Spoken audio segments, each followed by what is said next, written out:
welcome. My name is Salvi. I'm the social media head here at GMAT Club. And today we're going live with Mahima, who's actually a Columbia Biz student.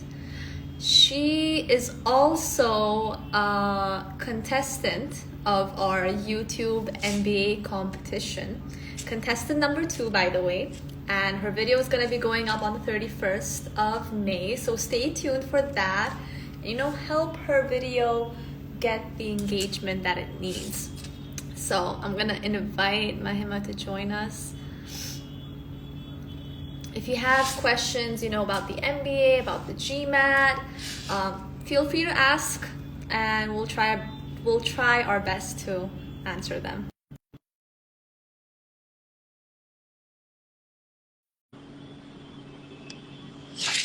Let's see. Hi, everyone. Hello. Okay. Hey, Selby. How are Hi. you? I'm good. How are you doing? Doing good. It's almost like bedtime for me because I sleep quite early. I'm Are you currently in India. in India? Yeah. Yes, I am. Same for me, by the way. Oh, you So are? both of us might. Yeah, Yeah. we'll probably just start dozing off in the middle. Yeah. Okay, guys, don't mind us. We gave you a disclaimer. But awesome. I sort of introduced you to our audience here, but go ahead, give your introduction. We'd love to know who you are, what you're doing at the moment, and how your whole MBA application was like. So hi everyone, I'm Mahima. I am a software developer. I am currently a business school student. I mean, almost. I start this fall. I'm a part of Columbia's class of 2025, which is quite cool. Application season for me was last year, which was very taxing because I was managing work and applications. So I gave my I took my test last year, and then I put in my essay, resume, all the work last year, and just got super busy.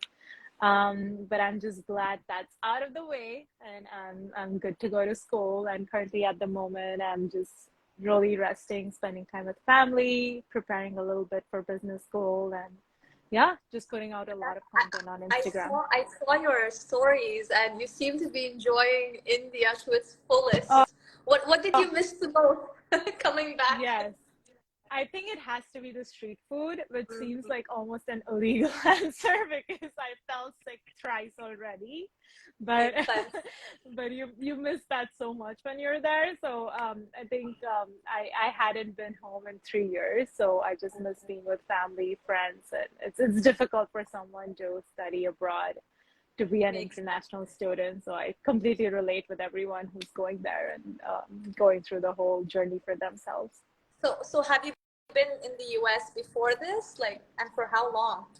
Yes, so I went to undergrad in the US. I did my undergrad major in computer science and math. I graduated from Rutgers University in New Jersey. Post that, I was working as a software developer in New York City for 3 years. And I'm just back for a really short break before I go back. I Yeah. see. I see. That's awesome.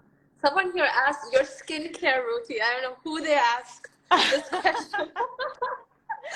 Is it You go for me? ahead. Is it for me or is it for Selby? I think we need to clarify. But I just use face wash, guys. Nothing else. I think for me it's a lot of tears. I'm just kidding. It's probably sunscreen.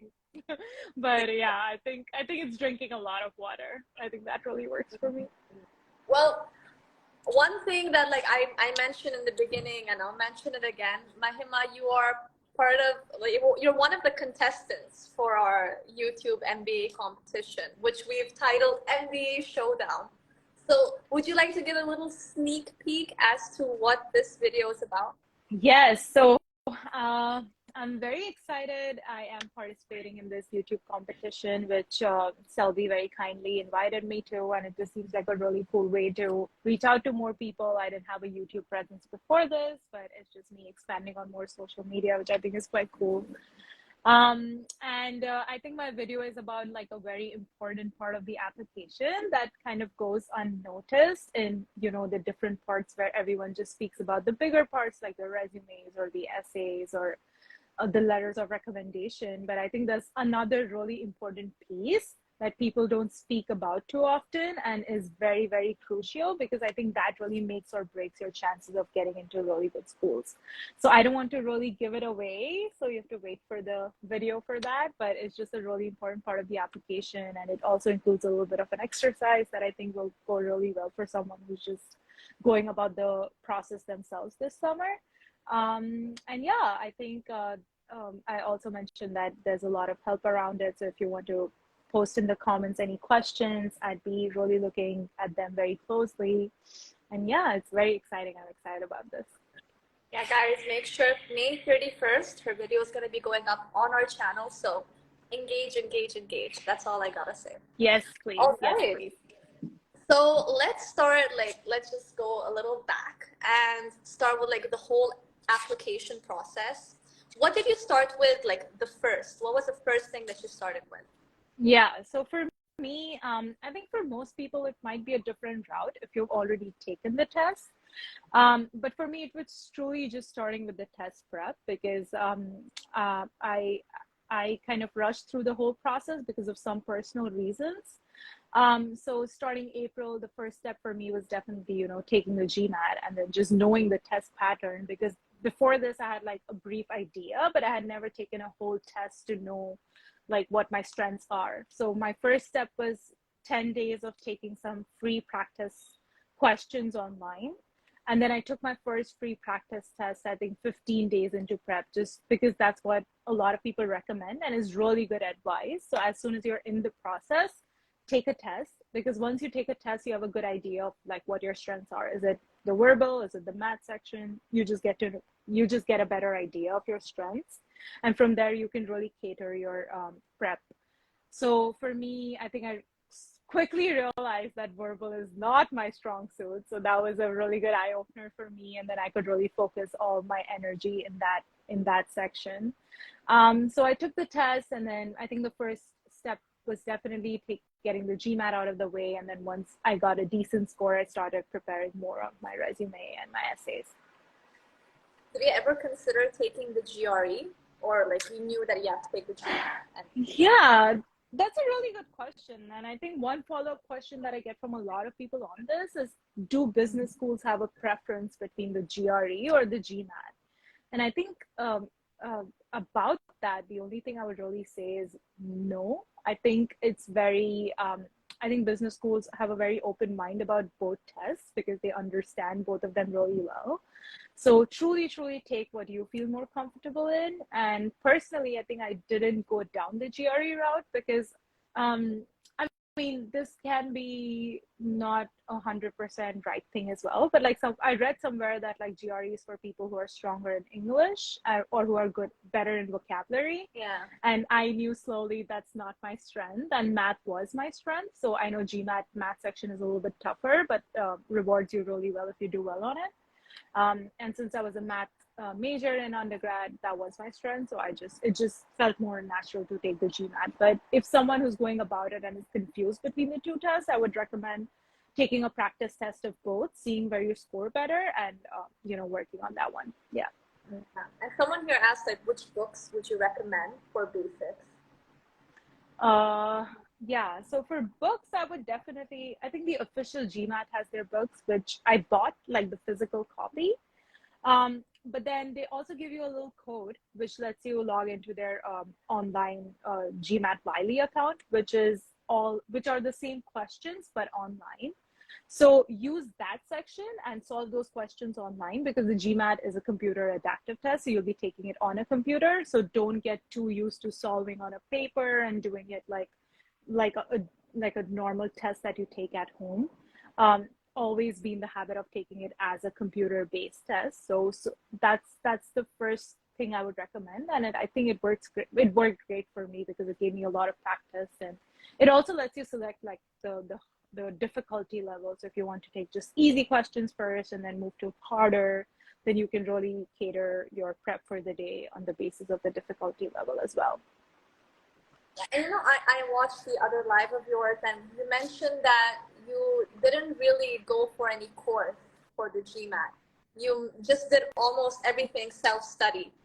Wasn't it a little hard for you, or like you actually felt more comfortable doing that? That's a really good question, because I think a lot of people reach out, they're like, what should the course be to take, or how can I prepare for this? Because I think it really depends personally how you study. I think there are some people who are just self-learners and who can like really learn better if they're just doing it themselves. And there are some people who learn better when someone is teaching them those things. So I think everyone has a brief idea what kind of learner they are. Personally, I think I'm a very good self-learner. Even when I also tend to learn better if I'm sitting by myself in a library rather than, in a group setting where I'm talking to people. That for me is more collaborative and more project work rather than, some math question that I would feel more comfortable solving by myself. So personally, I'm a very big self-learner. I do very well just learning by myself. So it just felt more natural to go down that route and just look at more resources, more prep material, and just, better myself at that. So really recognize what kind of learner you are. But I still think that, a lot of the courses that are offered for GMAT and GRE Help are really expensive, and it can be avoided just because of how expensive the application fees and the other different costs that come with it are. So you can save a little bit there if you try, maybe put in an extra hour every day. Yeah. I mean, like, kudos to you. You managed to do all of this by yourself. That's in a very short duration. So I understand why Columbia chose you.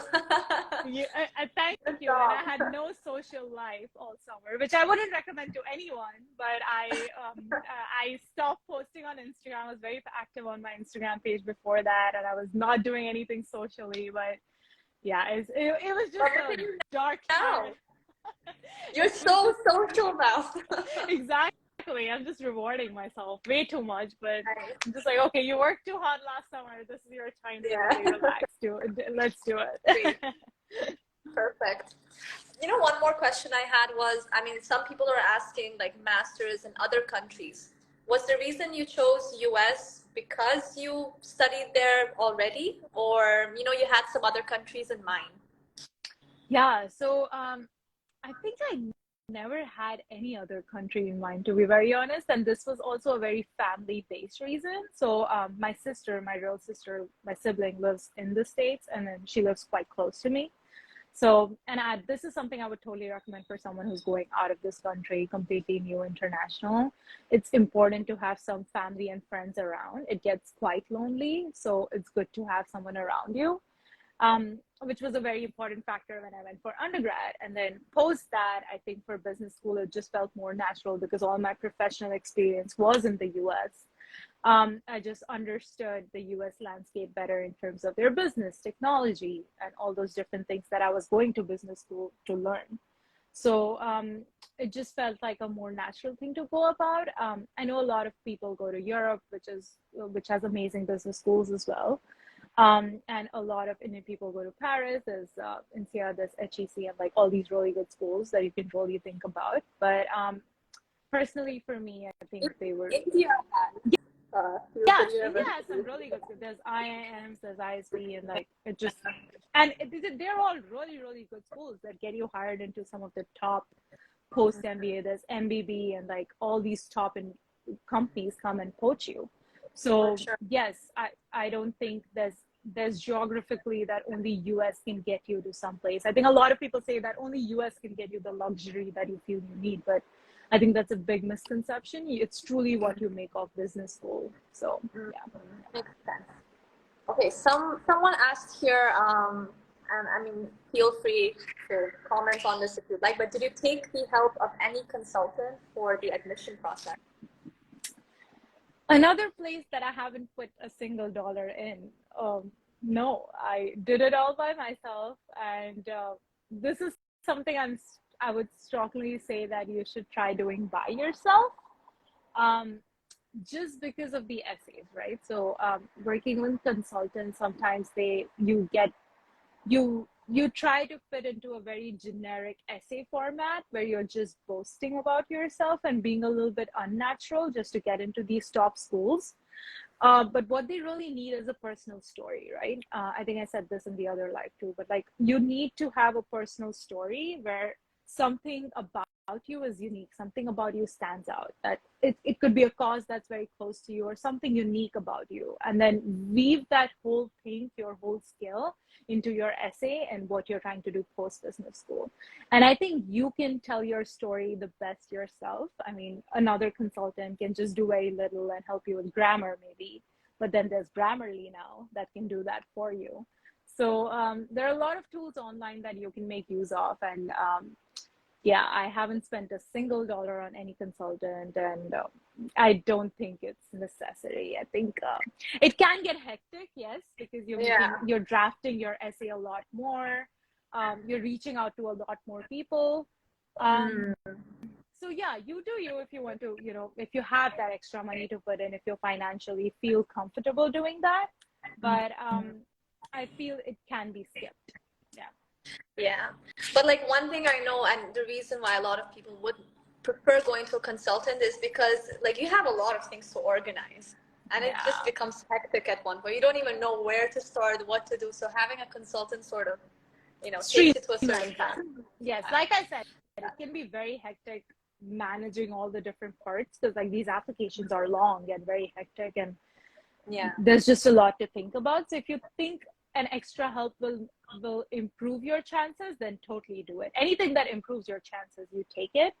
But if you feel like it's about the same and you're doing a lot more work providing them that information, then maybe it's better you go down the natural route and do it yourself. Yeah. Sorry. Someone here asked, who did you choose as your recommenders?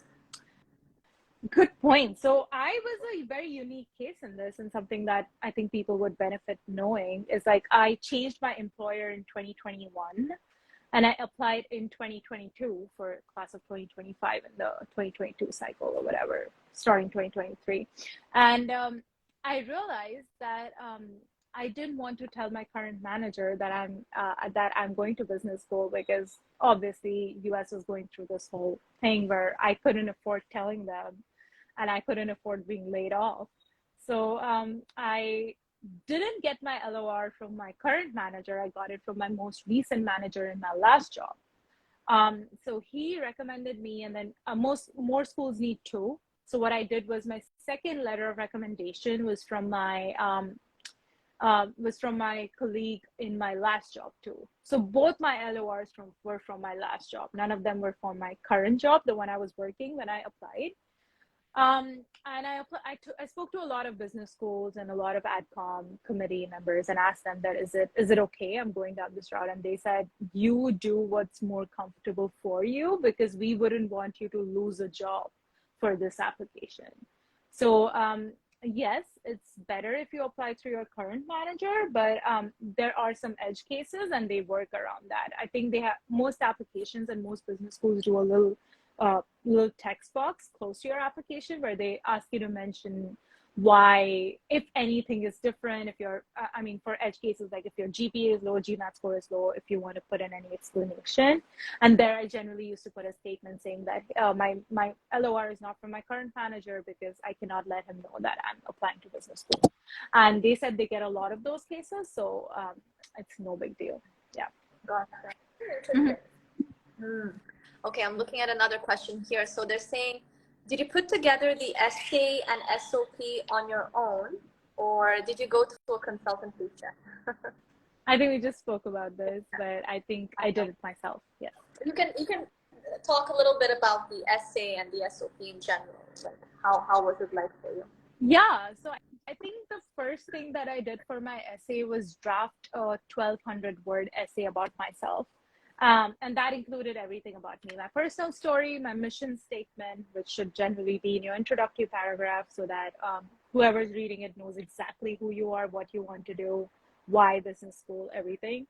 So your first paragraph should be the most nicely framed and one that gives someone the best idea about you. And then from there, your story begins. So suppose that I spoke a little bit about my undergrad, what projects I worked on, when I was working in the industry, the reach of those projects, how it helped client satisfaction, revenue generation, all those different cool metrics. And then I brought in a lot of my extracurricular activities too. So I was involved in women tech committees at work and just content creation. I spoke a lot about how I make content and how I try to mentor people. So those were the different parts of my essay. And as you can see, it was very, very authentic to me and spoke deeply about the kind of person I am and things that I'm passionate about. And I drafted like a 1,200 word essay, and it's always good to draft like a really long essay because it's easier to edit rather than to come up with new ideas. Excuse me. How many drafts did you finally end up having? I did 5 drafts for every business school. Oh. Yes. And they're different, like super different. Yes, crazy. kind of different because the questions for each business school are sometimes different. Like CBS has a question about tell me your favorite movie, and I wrote about this Bollywood movie that I really care about, and then which how one it ties. I wrote about Queen because I think it's really cool, and I like how like she traveled and then she really transformed her, and it really changed her life just because she got independent and kind of like spoke to how I moved out of my home and like gave me independence. So it just spoke very directly to how I am. So that had to tie into my story too, because I couldn't write about like Chak De India or something where like I'm just playing like hockey and they're like, okay, how does that matter or whatever. So it has to be something that speaks about your application and also something that you can write about deeply. So 5 drafts every single essay. That's what I'm telling you. I had no social life.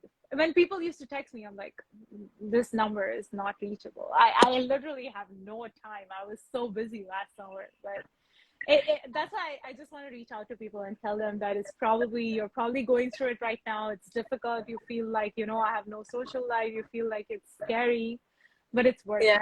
When you get that call, when they tell you that you're in, it just, everything just like sits right and you feel so proud of yourself and, you accomplished that. So just push through. You got this. I have been there. It's difficult, but it's doable. You got this. Do you suggest people to just quit social media during this entire period? See, I'm sort of an extremist, so I have no idea, but I think that worked for me because I spent a lot of time on social media, mostly because I make a lot of content too, so I spend more time than most people. So it helped me to just step back from that for a few months and really prioritize. And for me, that time, the priority was getting a good score and then getting into a good school and going from there. So yes, to prioritize your time, see what works for you. But yes, just put in those extra hours. It's worth it. Yeah. Alrighty. Okay, one more question here. So how was your experience navigating around scholarships for grad school? Yeah, that's a really good point. So I think I got into 4 programs and I got into each one of them with a very good scholarship, like 40 to 50% scholarship and all. Name the program. Yes. So I got into CBS, of course. I got into NYU Stern for their tech MBA program, Cornell for their tech MBA program, and then also Darden. So all these programs gave me a scholarship. So it's not. So I think there's this big misconception that international students don't get a scholarship, only citizens do. But that's not right, because all they need to know is you have, a good academic, profile, your essays are nice, and you're a good candidate. So most of these business schools, they just have a little bit of a small checkbox, which you just have to tick to let them know that you're interested in the merit-based scholarship. And once they know that, they obviously put you in the list of folks who can get a scholarship. So once they go through all the applicants, they select you, they accept you, or they, put you on hold or whatever. And then once you're accepted, they go through that list, they find the candidates who are eligible, and they award them some monetary scholarship. So it's relatively easy to get one. You just have to check that box. There's no additional essay for it. But I would also recommend that if you really want to go to a school and you think it's the tuition is a little bit steep, reach out to the admissions committee and ask for more, right? You can really put in bullet points what your strengths are, what you bring to the class, why you're a great ad for the business school, how you can give back, because it's basically you selling yourself and you basically telling the business school that they need you. So definitely do that. The most they will say is no, which is fine because that's the case right now too. But even if they Yeah. give you like a few $1,000s, it's money saved, right? So it's always Right. good to reach out, ask them for more. It also shows that you care about the value that you bring and they like to see that. So Yeah. that's another advice I would give. Yeah. I don't know if you know about this event that we conduct like every 6 months. It's called the NBA Spotlight Fair, and Yeah, I here's think me I like saw. promoting it. Go off, go off. Yes, please. No, I would love if you promote it for once. I'm the one who's always promoting it from our end. So go Yeah. ahead. Yes. NBA Spotlight by GMAT Club. Nice. Good job. Thank you. But But yeah, I think have you ever registered for the event before? no, I think I just saw a flyer like a few days back when you posted it for the coming one, right? Yeah. So it's So what is it basically about? like you said, right? Like reach out to the admissions committee. So it's like this one day where all of these schools, like including yours, would be coming. The admissions committee actually gets to talk with the students on Zoom. Oh, So you have a chance to cool. sort of showcase yourself, which is so cool. Like, I mean, it's a way to sort of make a difference at least, and have the Oh, admissions committee really? remember So me. so it's like a Yeah, Zoom-based event where business schools come and students can like correct, reach out. Oh, correct. that's so I had no idea. If I knew I would come last year. That's Yeah. so cool. Oh, that's So very I mean, if you nice. guys So want to register, link in bio. please do. I And think register. I would actually recommend it to people because any way that you can get time to speak with any admission committee from the school you're targeting, grab it as fast as you can because they remember faces and names way more than you think they do. Yeah. So if you Yeah. made the extra effort of going out of your way and attending a session like this and showing yourself and showcasing that you care, Yeah. they would really like that. And then it's Yeah. always good to go back to them over email and be like, I don't know if you remember, but I attended this too, and that kind of rounds up their memory about it too. So yes, I know you're just trying to promote it, but it's a really good event. Just so go register it. It will be really helpful. Thanks. But I mean, yeah, I mean, coming to the point, like, how did you, like, yourself reach out to the schools? Like, what exactly did you do? I mean, LinkedIn is one great platform to reach out, I know. So was that what you used, or did you use anything different? Please do let me Yeah, so New York is a really good place because I was in the New York City area. That was kind of an know. advantage for me because there were a lot of business schools touring. They did like New York City events that you can register for. I went to one of HBS, I went to one of MIT Sloan, and then CBS, of course, is in New York City. So I went to a lot of those events. So they tour a lot of the cities in America, and I know they do it in India as well.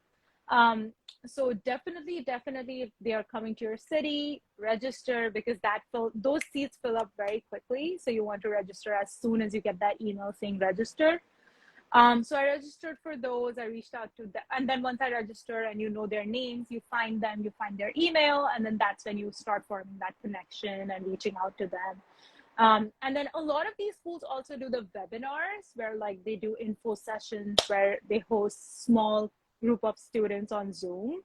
So I tried to go there and ask like questions that I really cared about rather than just asking questions to like, raise my hand and stand out, questions that actually help my application. So those were some ways in which I formed like some sort of like an informal connection with the AdCom, which is important in this process because if they remember you, they look at your application quite clearly too because they know you're a good candidate. So attended a lot of these events, took out the time to dress up, go. You have to be in a good business suit just because you have to look good at these events. So dress to your best, and then you go and then you meet them. You carry your resume wherever you can. You have like a small pitch ready. So doing all of that is, I think, things that I did and actually really helped me. Yeah, I mean, and this like, thankfully you were able to do this offline. I mean, it's even more tough. Wow, bad English for for those who are online, right? Yes, yes, Those who can't yes. even go to these places. So, I mean, what would you recommend for those students? Yeah. So like I said, definitely, I mean, for me, I slacked a little bit on the info sessions that I mentioned because I knew I would be going offline and seeing them in person, which is obviously a better way to know someone face to face. So I would definitely recommend online, going to, attending these info sessions. Make it a point, even if it's super late. I know in India, the timings are a little bit off because of it being in US, and then sometimes those timings are not very considerate, but you can definitely try to join and make sure that, even if it's super late. I think I saw some people join when it's 3 a.m. in Indian time. And then a lot of these folks used to ask them that, hey, like, isn't it super late there? And they're like, oh, it's 3 a.m. there. And they were just super impressed that they took the effort to join, right? So I'm not saying like stay up all night and join, but like just like those small little efforts, they don't go unnoticed. I think they look at it and they think that you actually really care about the program. Mm-hmm. And I know a lot of these people, there were some people, at least like 4 or 5 that I saw, that traveled in this summer to America just to attend the campus visits of these schools. Now that can be a little excessive. What a level of dedication. Crazy.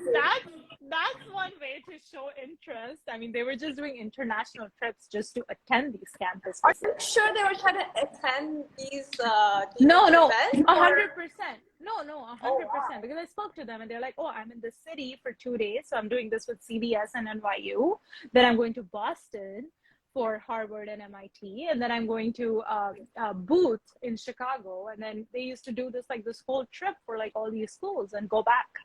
So they see people doing that too. So actually people put in a lot more effort than you think.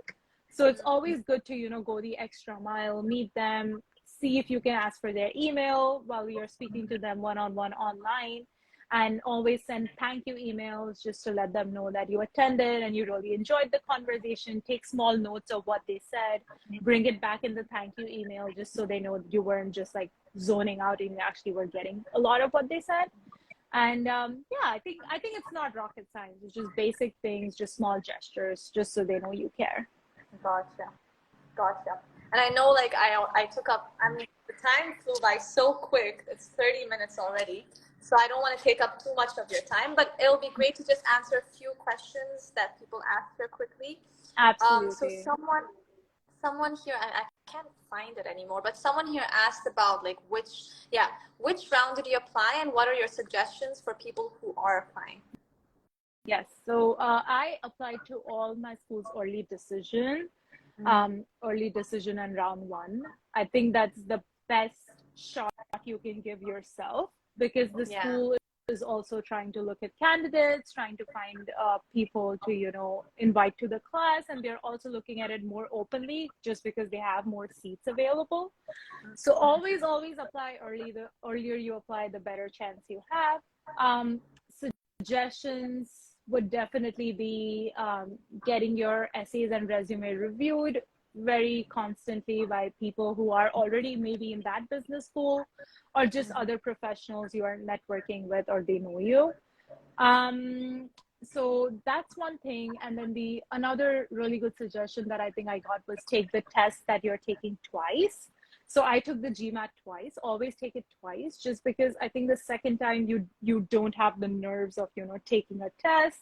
You're way more comfortable. You know what the pattern is like, and you just feel more comfortable in it. So the second time you generally score better. And then if you submit both those scores, they see that you're actually growing and you're actually learning the second time around, and they like that little like growth chart. So definitely make it a point to give it twice, and if the second time your score is better, then submit both those scores, and that shows very highly on your application too.